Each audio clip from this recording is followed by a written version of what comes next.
I think it's actually protected us along the way, too. It really has.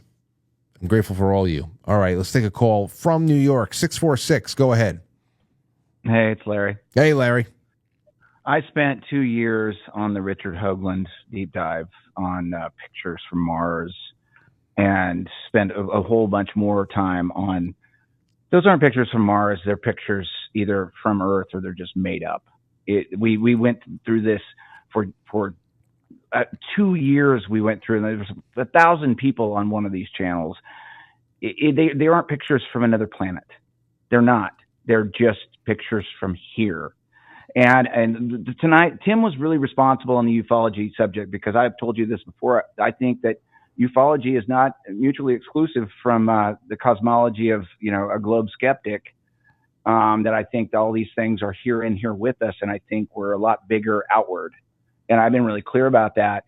And I think Tim, I was watching his body language. I think he suspects that, especially as he was working a little bit biblical on what Genesis is. Yeah. And what I'm saying is, like, I've seen shit in the sky that I don't understand. I don't get it.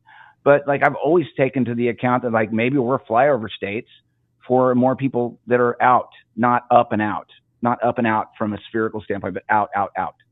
Yeah.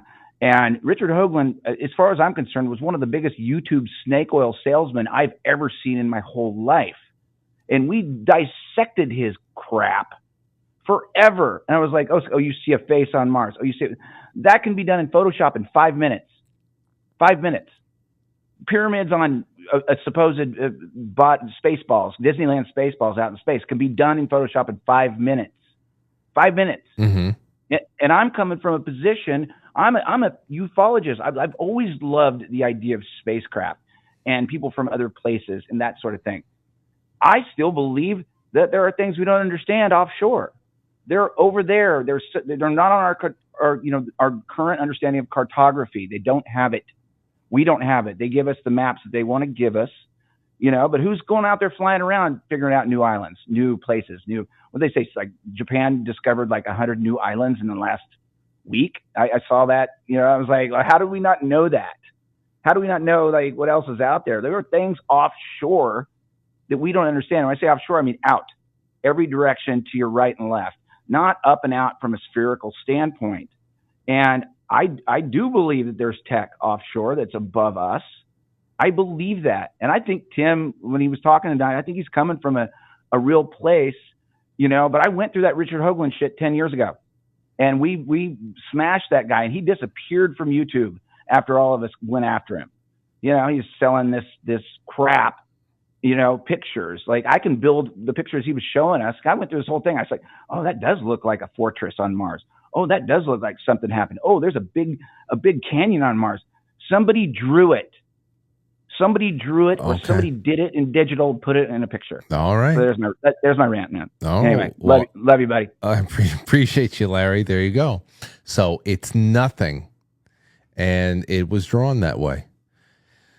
Hey, not a stranger to movie set switcheroos and projection theories. Definitely not a stranger to that at all. From a cartography standpoint, is the world exactly the way it is? I've always been open to the fact that to the idea that the world is bigger than we've been taught, that we are cordoned off in one area, haven't been too far. I mean, is it possible? I don't know. I have some pilot friends that would say impossible. But then everybody would have an answer. Everybody's entrenched in their position. I don't know. I think we get into a lot. I wonder if there's ever, especially when it comes to flat Earth,